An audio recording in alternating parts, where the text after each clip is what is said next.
Buenos días. Las semanas pasan rapidito, ya estamos nosotros el 21 de febrero. ¡Wow! No quería que se pasara tan rápido. Febrero es un mes para disfrutar de buen sol, aunque aquí en Viña de repente tenemos esto de dulce y agraz, mucho solcito y también a veces días frío, fresco, pero igual estamos más relajados. Pedimos una oración por nuestro país para que el Señor controle, no haya ninguna consecuencia relacionada con la pandemia que tengamos que lamentar más y que todos seamos responsables.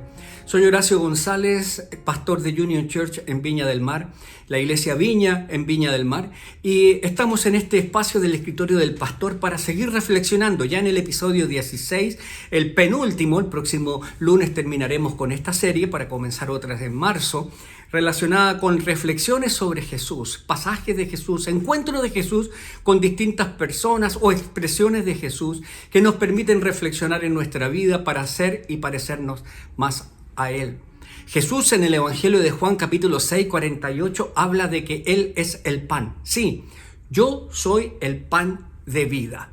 ¡Wow! Esta palabra me hace pensar que todas las culturas tienen un alimento básico que las sustenta.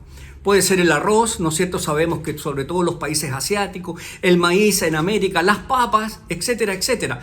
En el mundo mediterráneo, en donde Jesús perteneció, donde se movilizó, era el trigo. Y por supuesto todos los derivados del trigo, concretamente el pan.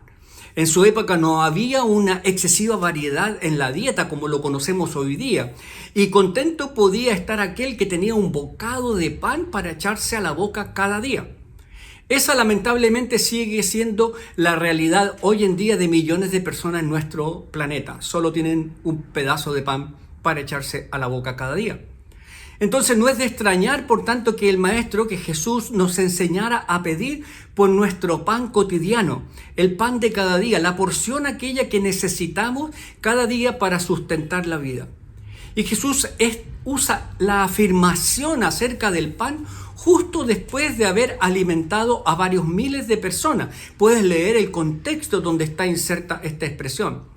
No es difícil entonces ponerse en la mente de las personas que estaban allí y que habían sido alimentadas. Resulta maravilloso tener un líder, a alguien que día tras día pudiera suplirles del alimento básico y de una manera inagotable. El texto de Juan nos indica que todos aquellos comieron hasta saciarse, es decir, calmaron total y absolutamente su hambre. Así que ni cortos ni perezosos, yo creo que tú habrías hecho exactamente lo mismo. Deciden que lo van a proclamar rey. De forma definitiva se habría acabado el hambre y tendrían un futuro asegurado. Sin embargo, aquel plan no coincidía para nada con el de Jesús. Al usar el símbolo del pan, un alimento básico, el Maestro estaba afirmando que tiene el compromiso y la capacidad de satisfacer nuestra necesidad básica y fundamental. En sociedades mínimamente avanzadas como las nuestras, ¿de qué tiene hambre aquel que ya ha visto cubierta su necesidad primaria de alimento? Mi respuesta sería que existe un hambre de sentido, un hambre de significado, un hambre de propósito, un hambre de ser amado, un hambre de ser considerado, de ser aceptado, de tener valor y dignidad. Esta, entre muchas otras cosas. Y el hambre de significado, esta hambre de significado, cada cual, cada uno de nosotros, cada persona que está a nuestro alrededor, intenta saciarla como buenamente puede. Cada sociedad y cada época tiene sus panes en los cuales busca cubrir esta necesidad. Puede ser el placer, puede ser el poder, puede ser el estatus, las experiencias, las posesiones, el dinero con todo lo que éste puede proporcionar, forman parte del menú diario que nuestra sociedad ofrece para, si no saciar, si no satisfacer, al menos intentar calmar el hambre profunda de significado. El problema es que los seguidores y seguidoras de Jesús no estamos exentos de la tentación de cubrir nuestra necesidad con la dieta que nos ofrece la sociedad.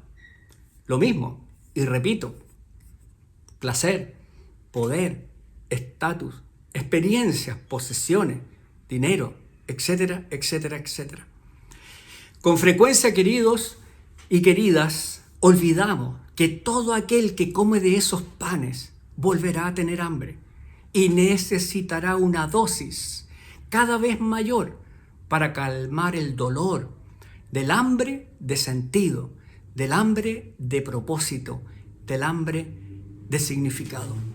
Entonces, para reflexionar en este primer hito, nos preguntamos, ¿cuál es la base de tu dieta para satisfacer esta necesidad real en tu vida? ¿Cuál es la base de tu dieta? ¿Con qué te estás alimentando?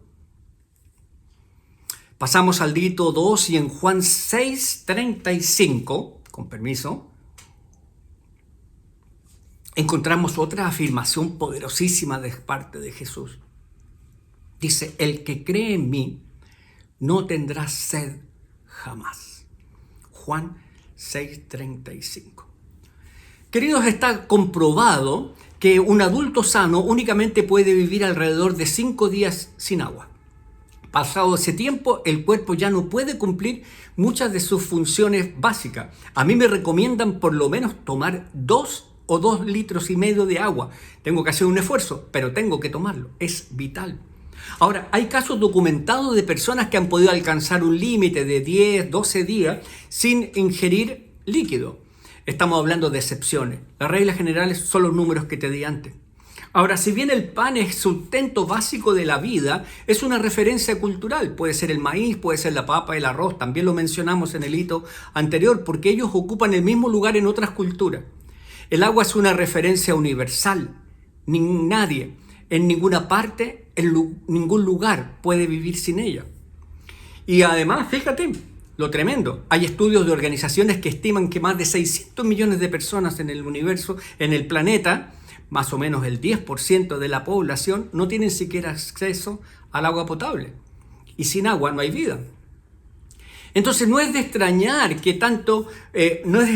que Jesús, por tanto, utilice este símbolo para referirse a sí mismo como ya lo hizo anteriormente con el pan. El énfasis sigue siendo en lo básico, en lo imprescindible para poder sustentar la vida. Jesús está hablando de lo fundamental, no es un accesorio, está hablando de lo fundamental, pan, agua. En su conversación con la samaritana, ahí está el contexto de este pasaje, afirmó que cualquiera que bebiera del agua que ella ofrecía, volvería a tener sed. Sin embargo, continuó diciendo Jesús que el que beba del agua que él provee, nunca más va a volver a tener sed. Antes, por el contrario, en su interior va a haber un manantial de agua viva. ¡Wow! El ser humano, incluidos los seguidores y las seguidoras de Jesús, tenemos sed de muchas cosas. Cosas dignas como la justicia, la libertad, la igualdad, la paz. Otras no tan dignas y que estamos dispuestos a satisfacer a cualquier precio, incluso si eso significa dañarnos a nosotros mismos y a otros. En definitiva, tenemos una gran sed de sentido, de significado, de propósito y de trascendencia. Lo vimos y lo reiteramos. No podemos vivir sin ello, aunque al tratar de satisfacerlo lo identifiquemos con muchas cosas diferentes. Ahora, vale la pena decir alto, vale la pena detenerse, vale la pena pararse y pensar acerca de qué tipo de sed estamos experimentando. ¿Cómo intentamos calmar esa sed? ¿Y qué resultados estamos obteniendo por el medio en que estamos intentando calmar esa sed? Situaciones como estas son las que verdaderamente la fe entra en juego. Cuando nosotros nos encontramos frente a este dilema de cómo saciar nuestra sed, allí verdaderamente la fe entra en juego, pues Jesús nos reta, nos desafía a creer y a confiar que Él puede saciar nuestra sed más profunda. Y yo te pregunto, ¿cuál es la fuente a la que estás acudiendo para saciar tu sed? Tu sed de trascendencia, tu sed de propósito, tu sed de significado. ¿De qué estás teniendo sed? ¿Y en qué fuente estás tomando el agua para saciar tu sed de una vez y para siempre? Señor, abre nuestros ojos para que podamos acudir al agua que tú nos ofreces para saciar nuestra sed, y que esta tu palabra, tu declaración, se haga verdad en nosotros. El que bebe del agua que yo le doy no tendrá sed jamás. Sé tú, Jesús, la fuente abundante de agua para nuestra vida, para que, como tu palabra lo dice, desde nuestro interior broten manantiales de agua viva. En el nombre de Jesús. Amén. Qué tremendo desafío tenemos por delante. Pan, agua, Jesús en medio de nosotros. El que sacia toda hambre, el que sacia toda sed. Te invito para que sigas reflexionando y para que nos encontremos el próximo lunes, ya el último de febrero, en la última serie en el último hito o capítulo de esta serie. Y por cierto, te invitamos para el día miércoles y para el día domingo. El miércoles por Zoom a las 19:45, el domingo presencial o por YouTube a las 11 de la mañana. Nos vemos el próximo lunes.